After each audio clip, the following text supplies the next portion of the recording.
샬롬, 우리 하나님께서 오늘도 저와 여러분들을 붙드시고 인도해 주시기를 축복합니다. 오늘 우리에게 주시는 하나님 말씀은 사무엘상 27장 1절에서 12절까지는 말씀입니다. 여러분 아침에 일어나셔서 정신 들자마자 무슨 생각을 하셨습니까? 그리스도인들은 하나님을 떠올리고 하나님 앞에 기도합니다. 오늘 하루도 인도해 주세요. 보호하시고 지켜주세요. 기도하죠. 여러분 기도하셨죠? 네. 좀 더 기도가 깊어지면 우리의 마음속에 품고 있는 영혼들을 축복하며 기도합니다. 하나님의 교회를 위해서, 나라와 민족과 열방을 위해서, 또 해외 나가 수고하는 선교사님들이 계시잖아요. 위해서 기도합니다. 여러분 이렇게 기도하는 것은 우리의 마음에 원하는 것들을 하나님께서 이루어 주시도록 소원하기 때문에 기도하지만, 조금 더 깊은 차원의 기도의 의미는 하나님과의 관계를 세우는 데 있는 겁니다. 그래서 기도는 하나님과 대화합니다. 기도는 영적인 호흡입니다. 이런 이름들이 붙어 있는 것입니다. 하나님께서 내가 원하는 것들을 이루어 주시는 것 정말 귀합니다만, 더 중요한 것은 하나님과의 깊은 영적인 교감을 통해서 오늘 우리를 향하신 하나님의 선하신 계획과 하나님의 선하신 목적을 이해하는 것입니다. 그리고 그것이 발견됐을 때, 깨달아졌을 때, 확정이 되었을 때 순종하는 데 있습니다. 그러니까 기도는 뭐냐? 우리의 뜻을 관철하고 하나님께서 우리 마음의 소원을 이루어 주소서라고 하는 소원을 아뢰는 행위가 아니라 오늘 우리를 향하신 하나님의 계획을 이해하는, 하나님의 뜻을 확정하는 중요한 관계의 수단입니다. 그런 차원에서 우리가 하나님 말씀인 성경을 읽고 묵상하는 이유도 거기에 있습니다. 성경에 하나님의 마음이 다, 하나님의 계획이 계시되어 있잖아요. 그래서 성경을 통해서 오늘 이 시대를 이해하고 저와 여러분들의 삶의 자리를 이해할 수 있어요. 그리고 성경대로 순종할 때 하나님의 뜻이 이루어지고요. 여러분, 경건생활이라고 하는 이 일을 통해서, 생활을 통해서 저와 여러분들이 기대하는 것은 오늘 우리의 삶의 자리를 하나님의 관점으로 바라보는 거예요. 그리고 내가 앞서지 않고 하나님의 선하신 뜻을 앞세워서 살아가는 데 있습니다. 이것을 저와 여러분들이 아주 민감하게, 성실하게, 신실하게 잘 지켜나갈 수 있어야 될 것입니다. 기독교 신앙은 이벤트가 아니라 관계입니다. 점이 아니라 선이죠. 그래서 언제나 하나님의 뜻을 묻고 하나님의 뜻을 이해했을 때는 반드시 내 의지를 복종시켜서 순종하는 이 같은 삶을 살아가는 것이 바로 신앙생활입니다. 여러분, 저와 여러분 안에 이 같은 하나님과 동행하는, 그래서 하나님의 선하신 계획과 목적이 우리 안에서 이루어져서 저와 여러분들을 통해서 하나님이 성공하시는 그런 복된 삶을 날마다 누릴 수 있게 되기를 바랍니다. 이제 그런 차원에서 오늘 본문 말씀을 보면 다윗이 평소와는 조금 결이 다른 그런 모습을 보이고 있는 것을 확인하게 됩니다. 그의 신앙의 의지가 상당히 많이 약해졌다 하는 것을 느낍니다. 그래서 그는 굉장히 굴욕적인 삶을 삽니다. 오늘 1절 말씀을 보세요. 좀 주목해야 될 부분이 다윗이 그 마음에 생각하기를, 그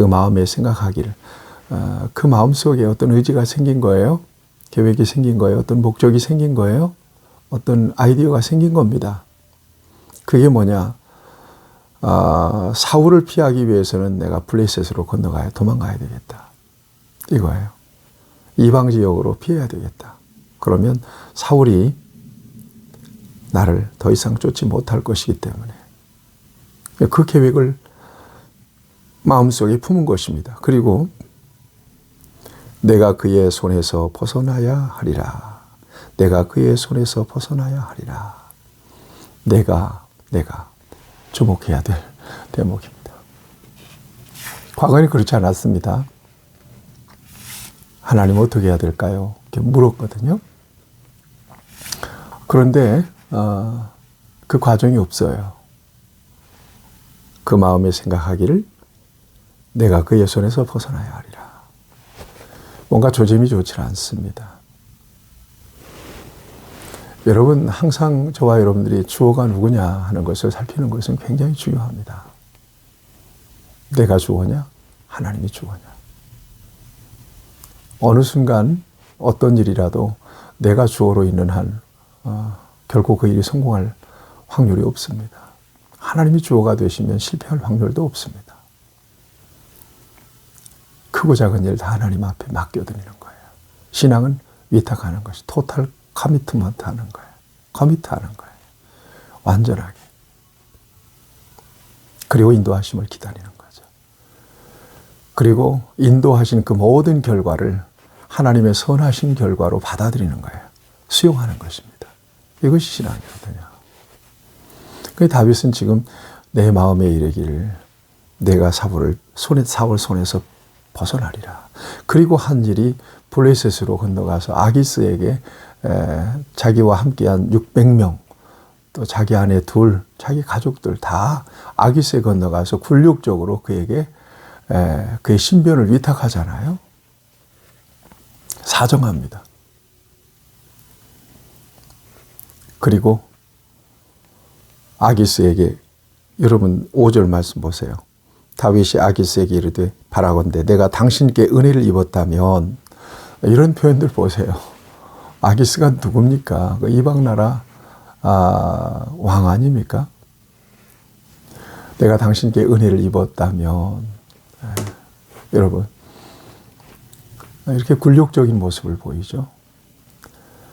우리가 거주할 성읍을 주세요. 그래서 아기스가 어떤 당을 시글락이라고 하는 성읍을 다윗에게 줍니다. 그래서 거기서 거주하도록 배려하죠.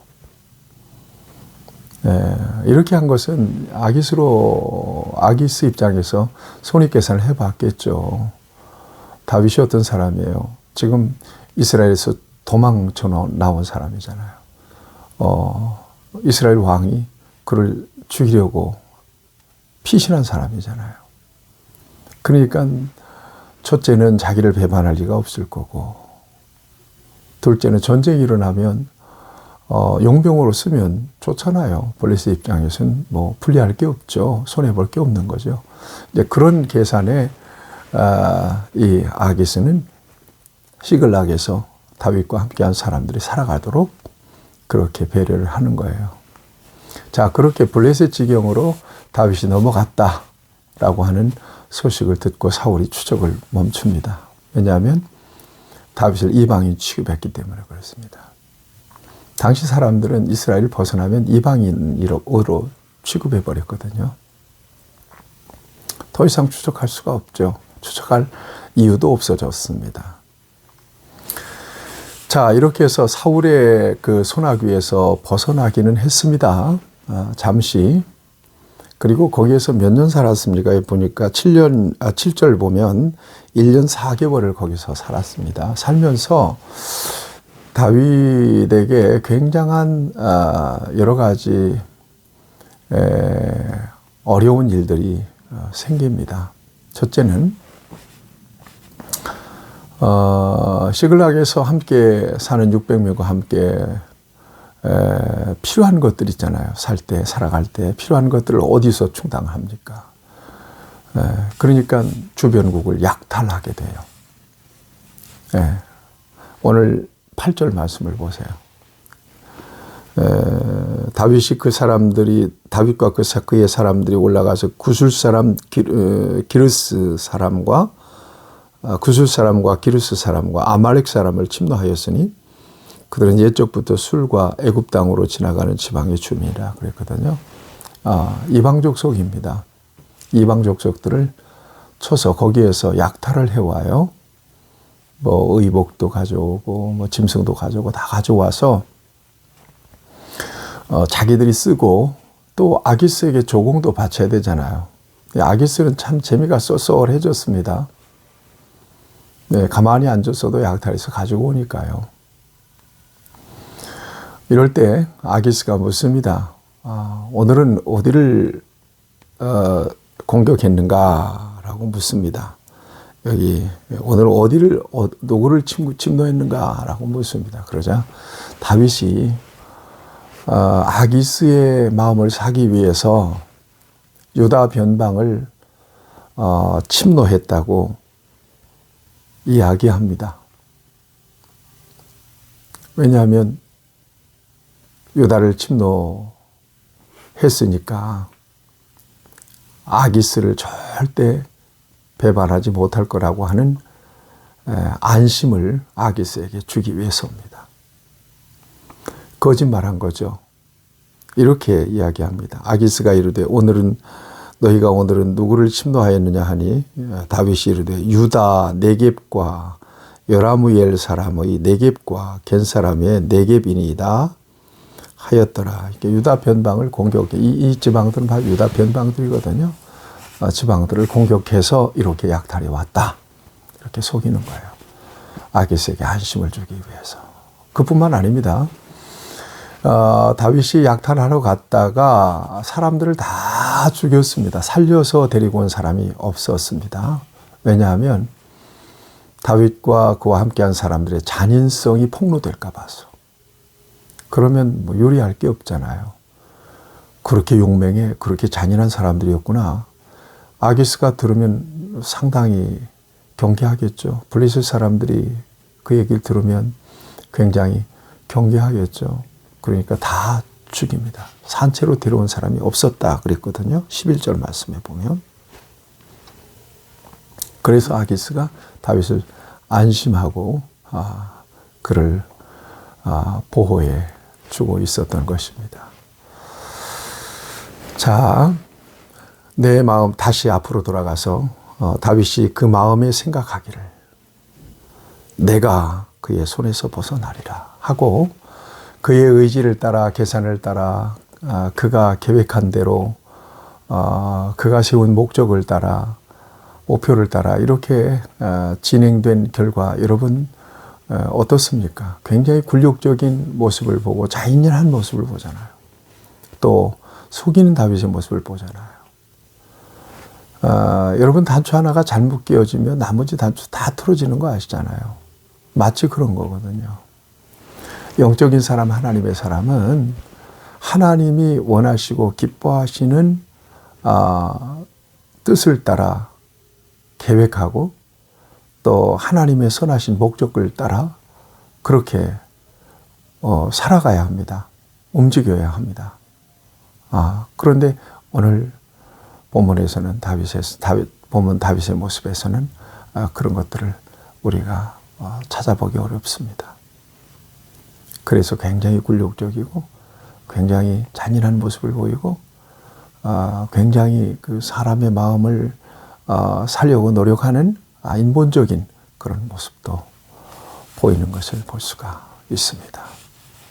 여러분, 우리에게 주시는 중요한 메시지들이 여기에 있습니다.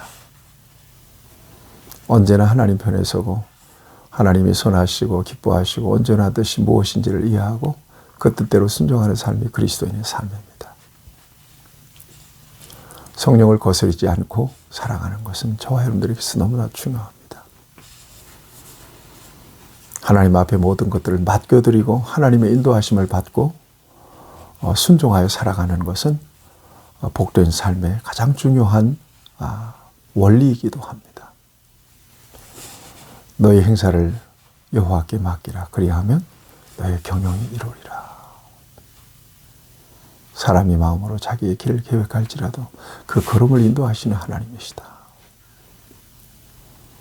여러분, 어떤 일이든 무슨 일이든 하나님께서 사인 주실 때까지 하나님 앞에 기도하며 하나님 말씀을 묵상하며 또 인내로 기다려야 될 것입니다. 결코 하나님보다 앞서지 않으며 기도보다 앞서지 않으며 말씀보다 앞서지 않는 삶을 통해서 과연 하나님의 뜻이 하늘에서와 같이 우리의 심령 가운데, 삶 가운데, 가정에서, 우리의 사역의 현장에서, 일터에서도 하나님의 뜻이 이루어지도록 해야 할 것입니다. 여기에 성공이 있고 여기에 승리가 있습니다.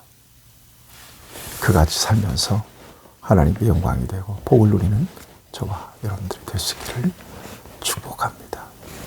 하나님 아버지, 우리의 생각과 결정을 따라 살면서 얼마나 우리가 많은 시행착오를 겪었는지 모릅니다.